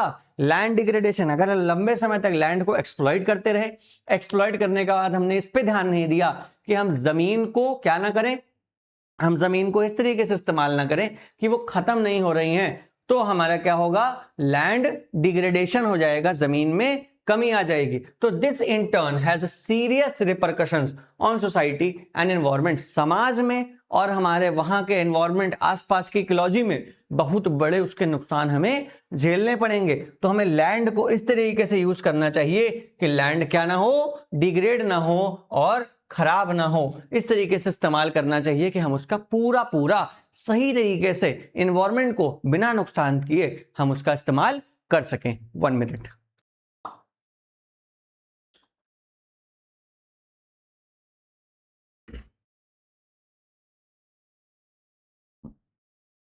अब आते हैं लैंड डिग्रेडेशन एंड कंजर्वेशन पर। लैंड डिग्रेडेशन एंड कंजर्वेशन का मतलब होता है जो जमीनें खत्म हो रही हैं, जमीन का बर्बादी कर रहे हैं, हम उसको यूज नहीं कर रहे हैं, उसको हम यूज में कैसे लाएं। कंजर्वेशन का मतलब जो बर्बाद या खराब हो गई हैं उनको हम साथ में यूज में कैसे लाएं? डिग्रेडेशन मतलब खत्म होने से बचाना, उसको खत्म होने से बचाने की तरफ जाना, डिग्रेड कर रहा है जो उसको अच्छे से रखना, और कंजर्वेशन करना, उसको बचाने की तरफ बढ़ना। We have shared our land with the past generations and will have to do with the future generations too. हमने अपनी जमीनों को पिछले जनरेशन से ट्रांसफर पाया है और हमें आगे वाले जनरेशन को देना भी है। तो 95% of basic needs of food, shelter and clothing obtained from land, 95% जो हमारा खाना, रहना और कपड़े हैं वो कहां से पूरा होता है? जमीन से पूरा होता है। तो जो ह्यूमन एक्टिविटी है not only brought about the degradation of land but have also aggravated the peace of the natural forces cause damage to the land. जो ह्यूमन एक्टिविटी जिस तरीके से चल रही है, लैंड का जिस तरह ह्यूमन इस्तेमाल कर रहा है, वो नेचर को लगभग pace of the natural forces to cause damage to the land, बहुत तेजी से नेचर में बहुत अच्छा डैमेज क्रिएट कर रहा है और नेचर को बहुत ज्यादा बर्बाद कर रहा है, जिस तरीके से ह्यूमन लैंड को एक्सप्लॉइट कर रहे हैं। Some human activities such as deforestation, पेड़ों को काटना, ओवरग्रेजिंग, चरवाहों को बहुत ज्यादा करना, चराना, माइनिंग एक्टिविटी, सबसे बर्बादी का कारण, उसका कोई सोल्यूशन नहीं निकाला जाता। Quarrying to have contributed significantly in land degradation, quarrying इन सब चीजों को कर करके लैंड डिग्रेडेशन हो रही है। अगर हमने इनको ना रोका तो आने वाले समय में पूरे विश्व में और देश में, हमारे भारत देश में बर्बादी आएगी ही आएगी, हम कितने भी डेवलप्ड हो जाएं। Mining sites are abandoned after excavation of work, वही मैं कह रहा हूं, माइनिंग साइट्स को भैया एक्सट्रैक्ट कर लेते हो, वहां से मेटल निकाल लेते हो, वहां से चीजों को निकाल लेते हो, लेकिन उसका इस्तेमाल कैसे करना है, बाद में उसको यूज कैसे करना है, बाद में उस लैंड का करना क्या है, इसको कोई नहीं ध्यान देता है। वो सबसे बड़ी बर्बादी है। Traces over the burdening in states like Jharkhand, Chhattisgarh and Madhya Pradesh, Orissa, deforestation due to the mining have caused a severe land degradation. Deforestation, mining करनी है तो पेड़ काटना पड़ता है, इसकी वजह से बहुत ज्यादा लैंड डिग्रेडेशन हो रहा है। गुजरात के अंदर, राजस्थान के अंदर, मध्य प्रदेश के अंदर, महाराष्ट्र के अंदर overgrazing maintain the reason for the land degradation. यहां पर चरवाहे इतने ज्यादा हैं, इतने ज्यादा ओवरग्रेजिंग की जा रही है कि वहां पर लैंड डिग्रेड हो रही है। So in the states of Punjab, Haryana, western Uttar Pradesh, पश्चिमी उत्तर प्रदेश, ओवर इरिगेशन, पानी, जमीन का पानी निकाल करके खेती में इतना इस्तेमाल कर रहे हैं कि उसकी पानी में सलाइनिटी और अल्कलाइनिटी, बल्कि सलाइन मतलब पानी खारा हो गया है, अल्कलाइन मतलब वहां पे उसके अंदर बहुत अच्छा क्वालिटी का पानी नहीं बचा है। ये क्या कर रहे हैं?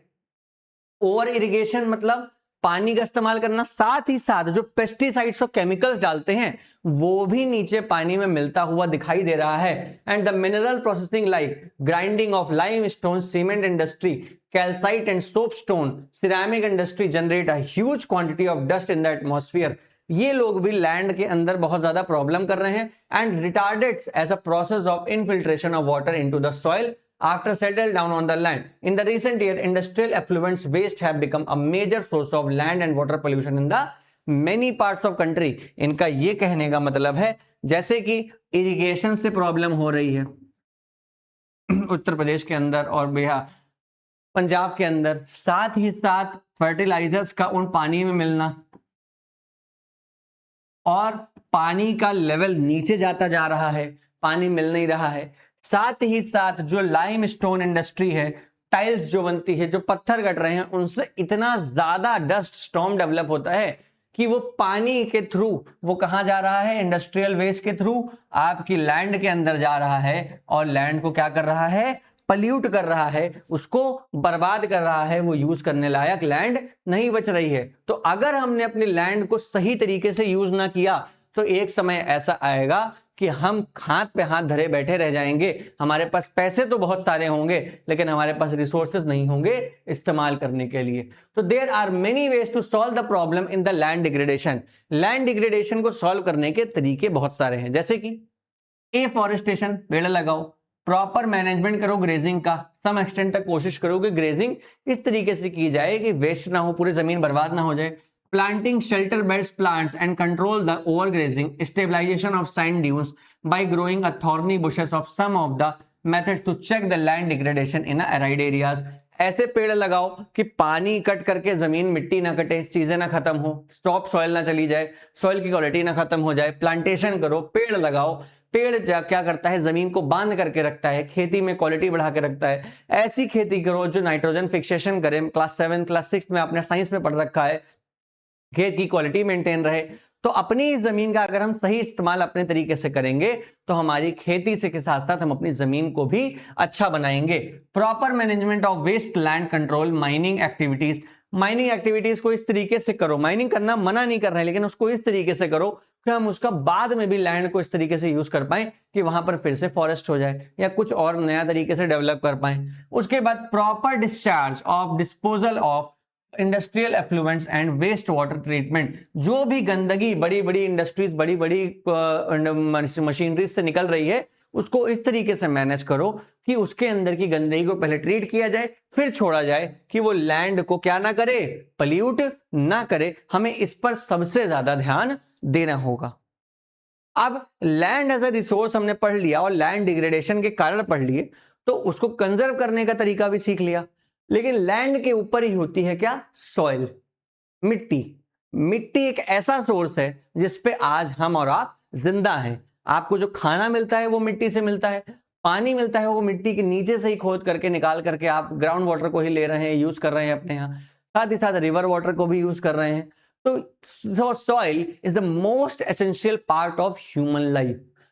कहा यह जाता है कि हर घंटे या हर मिनट या पता नहीं कितना डेटा था, एक फुटबॉल स्टेडियम के बराबर हमारा लैंड डिग्रेड हो रही है। अगर इस पेस से हम लैंड को बर्बाद करेंगे तो आने वाले समय में हम खुद ही के करनी के शिकार हो जाएंगे और ह्यूमन लाइफ एग्जिस्टेंस में शायद ना रहे। तो soil as a resource, existence का मतलब जिंदा तो रहेंगे, बस सर्वाइव कर रहे होंगे। Soil is the most important natural resource. It is the medium of plant growth and supports the different type of living organism on the earth. Plant के ग्रोथ का मीडियम है और कई सारे जीवित जानवरों का, ह्यूमंस का, एनिमल्स का, बहुत सारे लोगों का सोर्स है जिंदा रहने का soil. Soil is a living system, एक अपने आप में पूरी सिस्टम है soil. Like it takes millions of years to form up to a few centimeters of depth of soil. few centimeters मतलब ये लाइन मैंने खींच दी ऑलमोस्ट 3 सेंटीमीटर की। इतना चौड़ा सॉइल का लेयर बनने के लिए 10 लाख साल तक लग जाते हैं, 10 से 20 लाख साल लगते हैं, मैं आपको बता रहा हूं, 10 से 20 लाख साल, मिलियंस लिखा है। तो relief, parent rock, bed rock, climate, vegetation and other forms of life and time are important factors in the formation of soil. जो चीज मल्टीपल चीजें होती हैं, रिलीफ है, बेड रॉक है, क्लाइमेट है, वेजिटेशन है वहां का, और सिस्टम ऑफ लाइफस्टाइल है, लाइफ टाइम है, वो डिपेंड करता है कि सॉइल कैसी बनेगी। तो various forces of the nature such as change in temperature, temperature में बदलाव, उसके बाद एक्शन ऑफ रनिंग वाटर, पानी का बहाव, उसके बाद ग्लेशियर्स, विंड, उसके बाद एक्टिविटीज ऑफ डिकम्पोजर्स। डिकम्पोजर्स किसमें उसमें कितना जा रहे हैं, किस तरीके की चीजें डिकम्पोज हो रही हैं, contribute to the formation of soil. मिट्टी बनने में एक बहुत बड़ा सोर्स होता है। Chemical and organic changes which take place, soil के अंदर जो केमिकल और ऑर्गेनिक चेंजेस होते हैं वो सॉइल को इक्वली इंपॉर्टेंट बनाते हैं। एंड सॉइल के अंदर क्या होता है, organic humus and inorganic material. Organic humus का मतलब उसके अंदर क्वालिटीज होती हैं, नमी होती है, जो वो अपने अंदर एब्जॉर्ब करता है और अपनी क्वालिटी को क्या रखता है, मेंटेन रखता है। अब आप सॉइल को देखिए, यहां पर soil profile, top soil upper layer होती है जो सबसे इंपॉर्टेंट, अगर ये खत्म तो खेत खत्म। Soil weathered rock and Sandy and silt and clay, तो समझ लीजिए उसके बाद सब सॉइल आती है। सब सॉइल जो वेदर्ड रॉक से बनी होती है, सिल्ट और क्ले से। फिर सब stratum weathered parent rock material होता है, नीचे पत्थर का मटेरियल आ जाता है।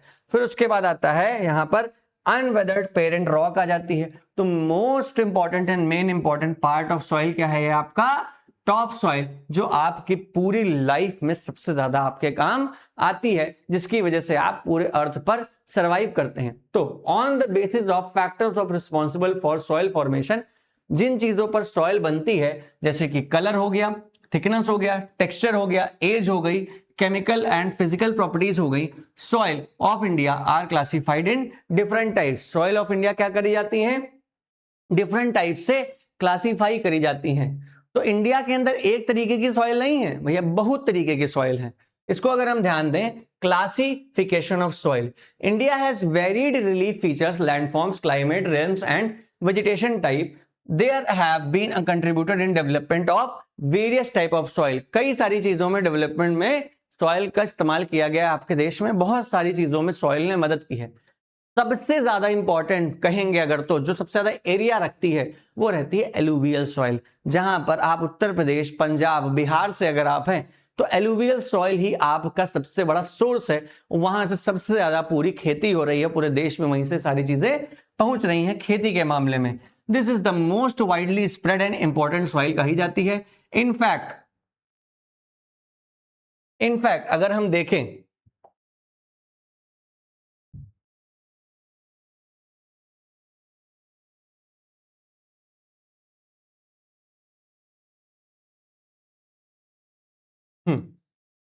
अगर हम ध्यान से देखें तो these have been deposited by 3 important Himalayan rivers. 3 नदियों से मिलकर बनी हुई हैं। पहली है इंडस, सिंधु नदी जो पाकिस्तान के अंदर जाती है, तो इंडस वाटर ट्रीटी जो चल रहा है मुद्दा। फिर गंगा एंड द ब्रह्मपुत्र, इन 3 नदियों से मिलकर के बनी है। और यहां से these soil also extend to Rajasthan तक जाती हैं। फिर उसके बाद, सॉरी एक गड़बड़ हो जा रहा है बार बार, इधर स्लाइड कर दे रहा हूं मैं, राजस्थान से होकर के जाती हैं और आपकी साथ ही साथ कहां जाती हैं, उसके बाद गुजरात में भी जाती हैं नैरो कॉरिडोर के थ्रू, बहुत छोटी सी गली बना करके। And alluvial soil also found in the eastern coastal plain of particularly deltas of Mahanadi, Godavari, Krishna and Kaveri. Delta क्या होता है? डेल्टा मतलब ऐसे ट्राइंगुलर शेप में जब नदी बना करके एक आइलैंड फॉर्मेशन कर लेता है डेल्टा, इन जगहों पर भी गंगा नदी को पाया जाता है। अगर आप वर्ल्ड इसको रिवर मैप के थ्रू पढ़ेंगे तो आपको आसानी से समझ में आएगा। तो सॉइल का मैप यहां पर देख पा रहे हैं। एलुवियल सॉइल यहां गुजरात के अंदर, राजस्थान के अंदर पाई जा रही है, उत्तर प्रदेश के अंदर पाई जा रही है। यहां पर ये देख पा रहे हैं आप उड़ीसा के पास और वहां वेस्ट बंगाल के पास थोड़ी थोड़ी अमाउंट में हर जगह पर थोड़ी छोटी छोटी गैलरी बना करके एलुवियल सॉइल हर जगह अवेलेबल है। It is the most wide spread soil in the country. सबसे ज्यादा अमाउंट में स्प्रेड जो है ये एलुवियल सॉइल है और बहुत इंपॉर्टेंट भी कही जाती है। Alluvial soil consist of various properties of sand, silt और क्लेज के अंदर तीनों चीजें होती हैं। As we move inland towards the river valley, अगर हम रिवर वैली की तरफ बढ़ते हैं तो द सॉइल पार्टिकल जो होते हैं वो कहीं कहीं साइज में बड़े होते जाते हैं। जैसे कि in the upper reach of the river valley that is near the place of break of slope, जहां पर स्लोप रिवर वैली नीचे बस आ ही रही है, सीधे होने जा रही है, तो सॉइल आर कोर्सर, बहुत ज्यादा फाइन हो जाते हैं। Such soil are more common in piedmont plains of Duars, Chos और तराई। इन तराई मतलब नीचे की पानी की तरफ वहां पर जो होता है वहां पर उनकी क्वालिटी में बहुत ज्यादा क्लेनेस आ जाती है, बहुत ज्यादा स्मूथ हो जाती है। Apart from the size of a grains component, soil are also described on the basis of their age. इनकी क्वालिटी के साथ साथ देखिए ऊपर की सॉइल जो होगी बहुत ज्यादा क्या होगी, move inland towards the river valley, soil particle appear to be bigger in size. भी मिट्टी ऊपर से आ रही है, टूटी नहीं है, तो उसके साइज क्या होगा, बड़ा होगा। अब आ करके नीचे बिल्कुल प्लेन साइड पे आ गई है, पहाड़ों से टूट करके बिल्कुल नीचे आ गई है, तो वो क्या हो जाएगी, बहुत ही ज्यादा सॉफ्ट क्वालिटी की हो जाएगी इन जगहों पर।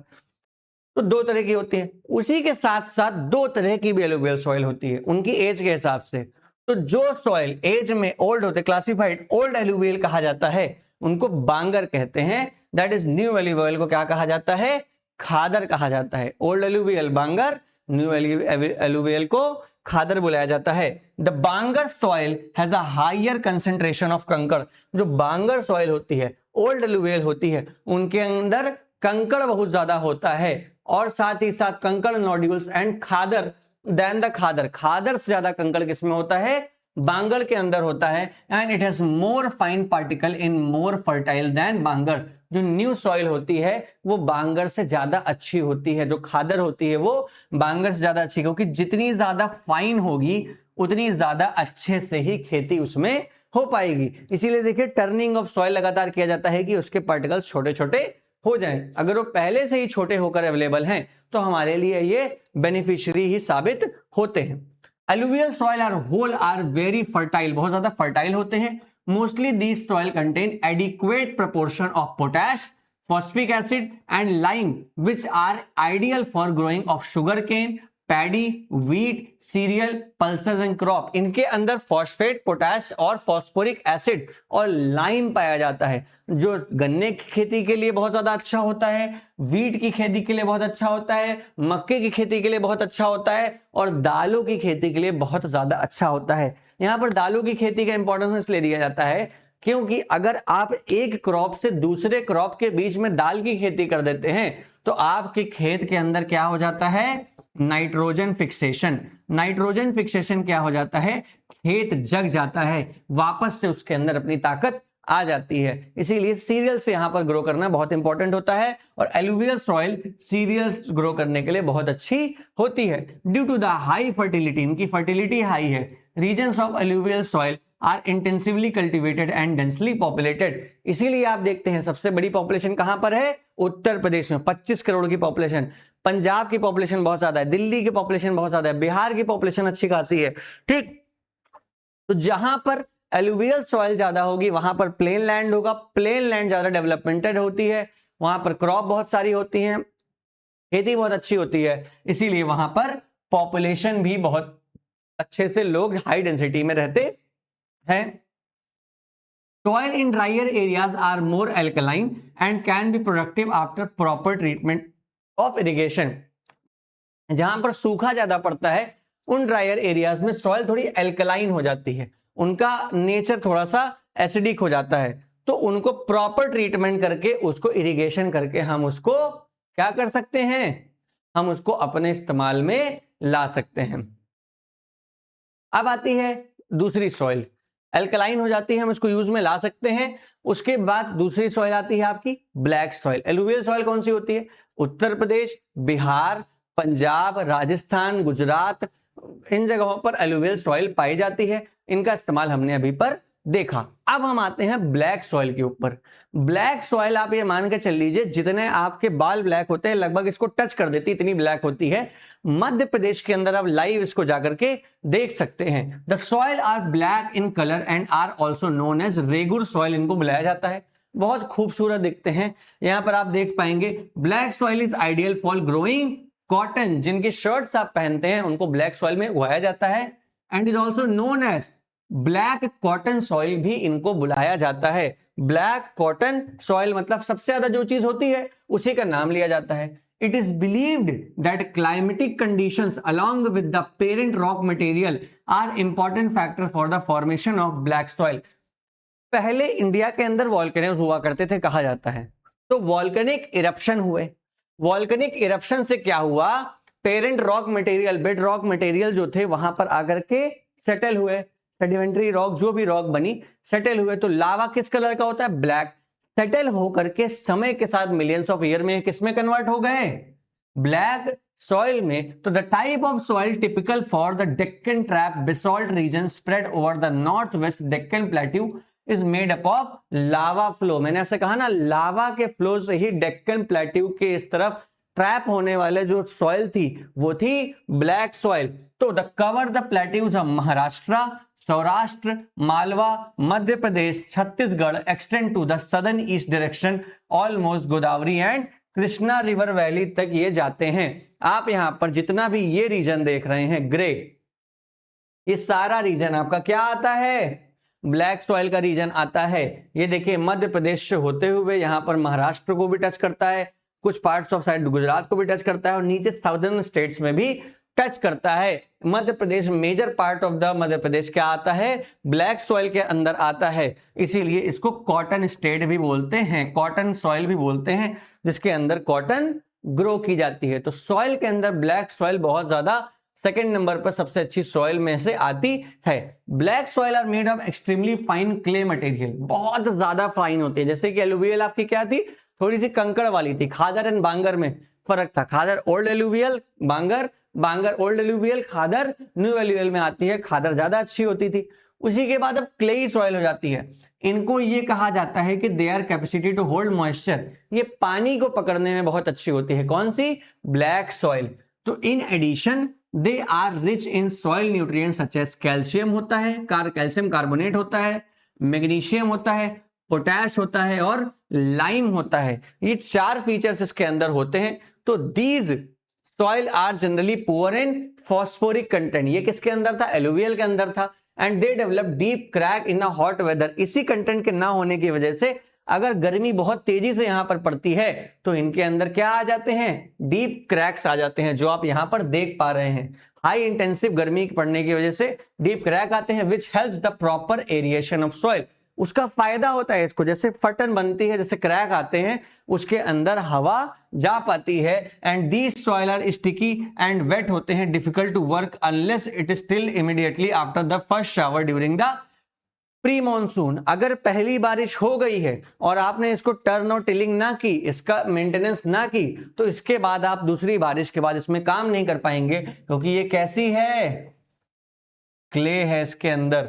क्ले से क्या होगा, आप इसको अच्छे से यूज नहीं कर पाएंगे, आसानी से इसका इस्तेमाल नहीं कर पाएंगे। खास ध्यान रखना है, पहली बारिश के बाद इसको क्या कर लेना है, टिलिंग और टर्निंग इसकी कर लेनी है। तो पहला हो गया एलुवियल सॉइल, दूसरा हो गया ब्लैक सॉइल। अब हम थर्ड की तरफ बढ़ेंगे, red and yellow soil. Red and yellow soil क्या होता है, red soil develops one of the crystalline igneous rock and area of a low rainfall eastern and southern parts of Deccan Plateau।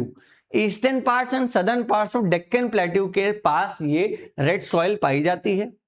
इसके ये कैसे बनी है, इग्नियस रॉक, तीन तरह की इग्नियस, सेडिमेंट्री और मेटामॉर्फिक रॉक होती है।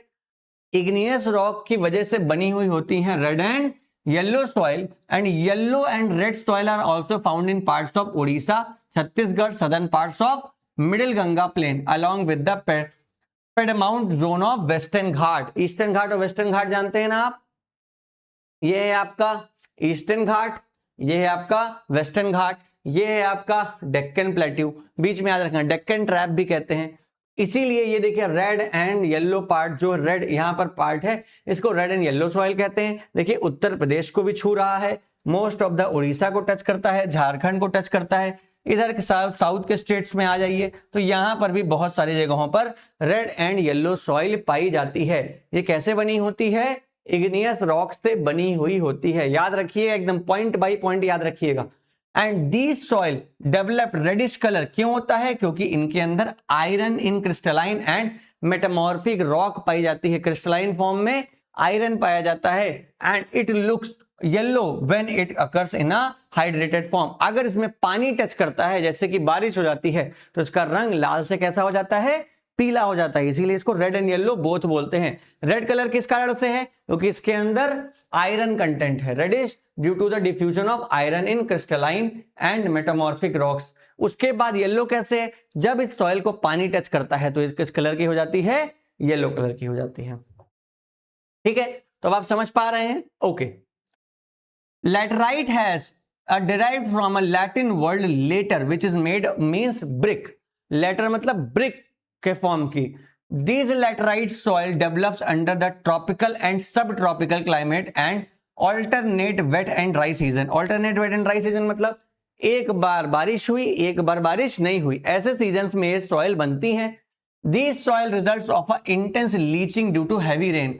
बहुत ज्यादा जब बारिश हो जाती है तो कटाव जब हो जाता है, leaching due to heavy rain. Laterite soil are mostly deep to very deep, acidic होते हैं, जिसका पीएच क्या होता है, 6 से कम होता है। पीएच सबको पता है 7 से ऊपर है तो बेसिक नेचर, 7 से कम है तो एसिडिक नेचर, अगर 7 है तो न्यूट्रल माना जाता है। तो अगर पीएच 7 से 6 से कम है वो तो किस तरह की सॉइल होगी, वो ऑटोमेटिक आप जान जाओगे, वो लैटराइट सॉइल है। Generally deficient in plant nutrient and occur mostly in southern state.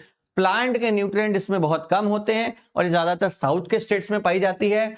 Western Ghats region of Maharashtra, Orissa, some parts of the West Bengal and north east region में भी पाई जाती है ये soil. Whereas these soils support deciduous and evergreen forest, it's humus rich and under the sparse vegetation. कई सारे forest के अंदर जहां पर सपोर्ट करती है ये डिसिडियस फॉरेस्ट के अंदर।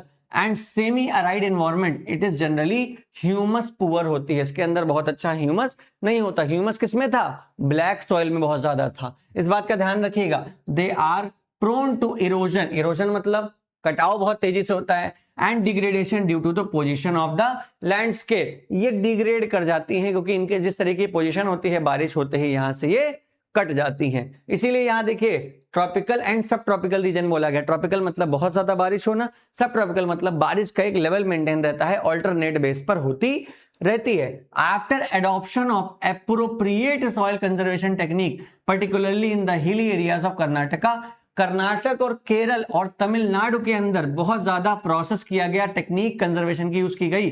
This soil is very useful for growing T and coffee. इसका इस्तेमाल किसके लिए किया गया?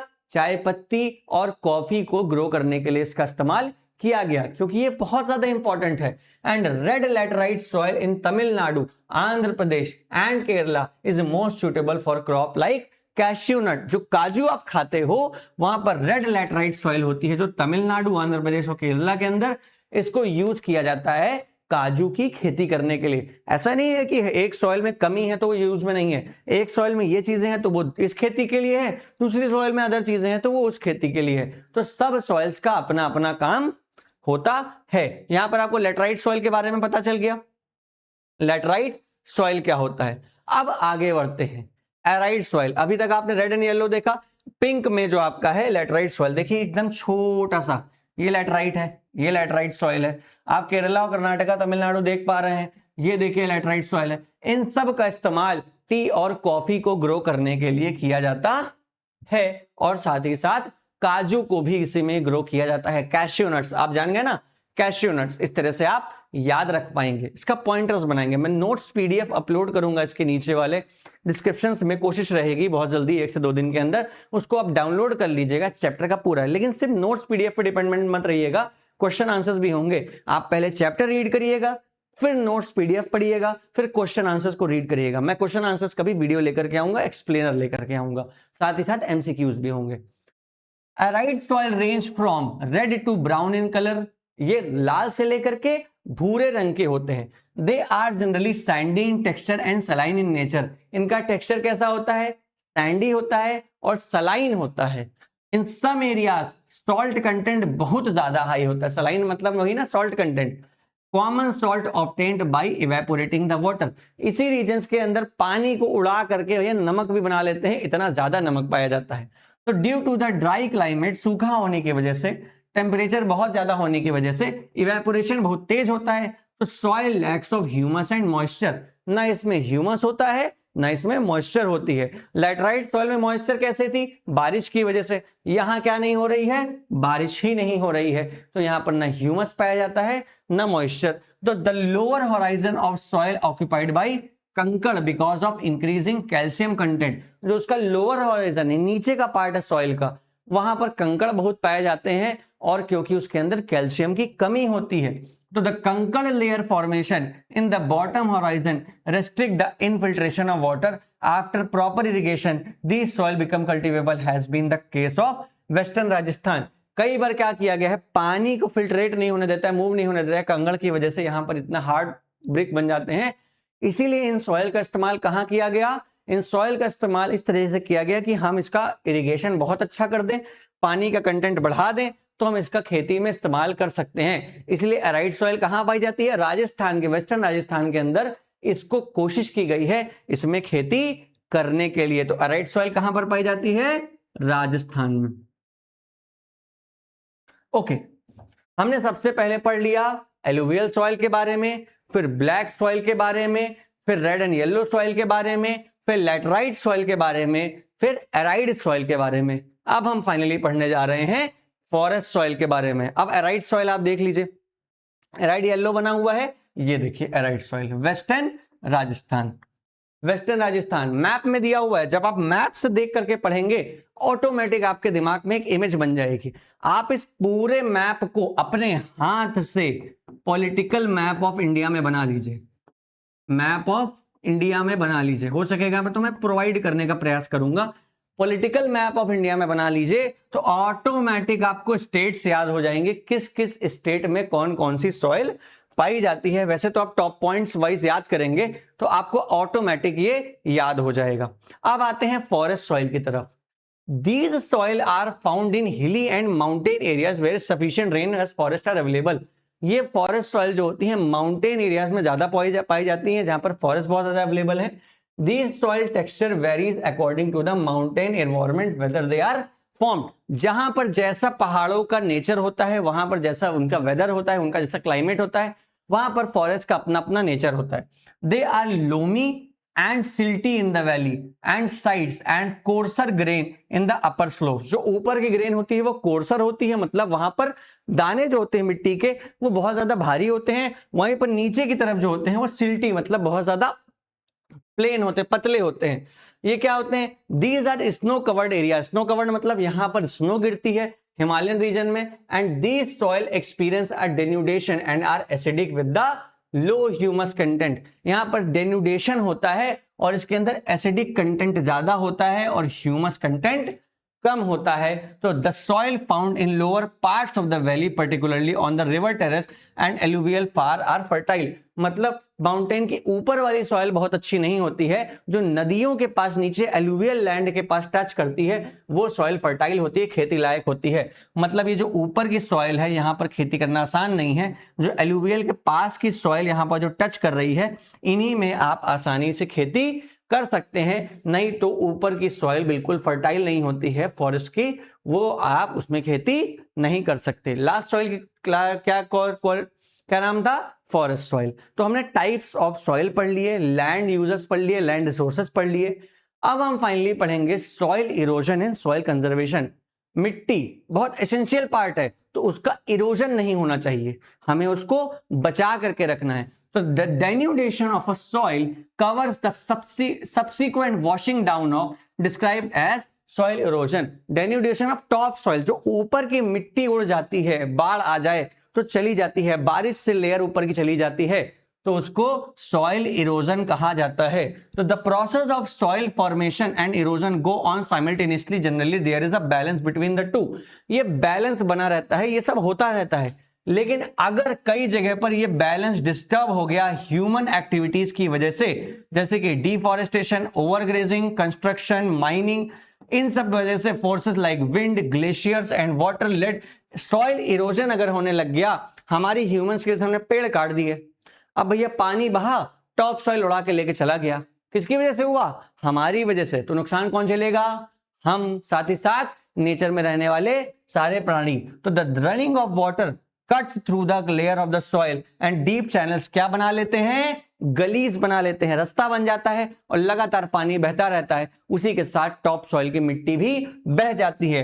The land becomes unfit for cultivation known as, इसको बैड लैंड भी कहा जाता है। तो ह्यूमन इसमें इंटरवीन ना करे, ज्यादा इसको एक्सप्लॉइट ना करे। जो सॉइल का इरोजन होना है, जो सॉइल की मेंटेनेंस होनी, वो नेचर ने बना करके रखी है। अगर हम उसमें इंटरवीन करेंगे तो हमारा सॉइल ज्यादा इरोड होगा, खराब होगा। तो इन द चंबल एरिया में basin such as land are called ravines कही जाती है। Sometimes water flow as a sheet over large areas of down slope, sheet की तरह पानी बहता है, एक फ्लो में बहता है डाउन स्लोप में। In such cases the top soil wash हो जाती है, this is known as sheet erosion कहा जाता है। सीधे सीधे शीट इरोजन का मतलब ऊपर की पूरी एक मिट्टी की लेयर ही खत्म हो जाती है, जिससे बहुत बड़ा नुकसान होता है। Wind blows loose the soil of flat and sloping land known as wind erosion. अगर हवा आंधी आ रही है और ऊपर की मिट्टी को उठा के लेके चली जा रही है, तो उसको विंड इरोजन कहा जाता है। Soil erosion also caused due to the defective methods of farming. अब फार्मिंग आप गलत कर दे रहे हो, मिट्टी ऊपर की बर्बाद कर दे रहे हो, फेंके दे रहे हो, हटाए दे रहे हो, उससे भी सॉइल इरोजन होता है। Ploughing in a wrong way, गलत तरीके से प्लोइंग करने से होता है, that is up down slope from the channel of a quick flow of water leading to the soil erosion. ऊपर से नीचे खोदे दे रहे हो, ऐसे कट नहीं कर रहे हो, एक सही तरीके से नहीं कर रहे हो, उससे भी सॉइल इरोजन होता है। साथ ही साथ पानी से मिट्टी बह जाना, मतलब सीधे सीधे पेड़ काटने से, सीधे सीधे ओपन टू ऑल मेथड मिलता है कि टॉप सॉइल चली जाएगी, तो ये होता है सॉइल इरोजन। और अगर मिट्टी चली गई तो हमारा सब कुछ चला जाएगा। तो flowing along the contour lines can decelerate the flow of water down the slope and this is called counter plowing and steps can be cut out the slopes making a terrace and terrace cultivation restrict the erosion। अगर आप terrace farming करें उसके बाद वहां पर मेड़ बना दें, किनारे से पानी को बहने ना दें, ये कोशिश करें। Western and central Himalaya have well developed terrace farming system.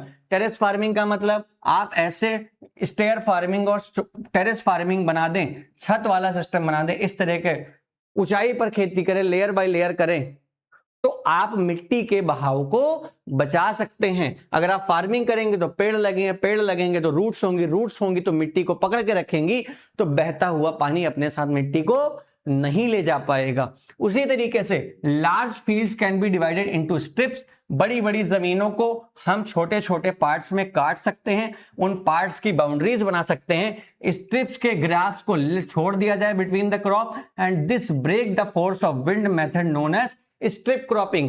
बीच की खेतों के बीच में हम क्या करते हैं, ये देखिए ग्रास छोड़ी गई है, ये फोटो में बना हुआ है, इसी के बीच में जो हवा होगी इन ग्रास के अंदर से मिट्टी को उड़ा के नहीं ले जा पाएगी, तो वहां से भी कंजर्वेशन होगा। एंड इस मेथड को कहा जाता है स्ट्रिप क्रॉपिंग।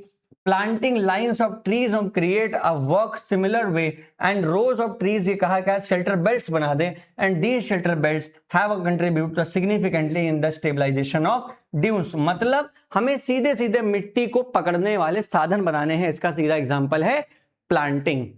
ट्री प्लांट करो, शेल्टर बेल्ट बनाओ, स्ट्रिप प्लांटेशन करो, वहां पर स्ट्रिप क्रॉपिंग करो, कुछ भी करो, लेकिन उस मिट्टी को उड़ने से बचाओ। नहीं तो अगर मिट्टी उड़ गई, सॉइल इरोजन हो गया, तो हमारा 100% एनवायरनमेंट का लॉस हो जाएगा।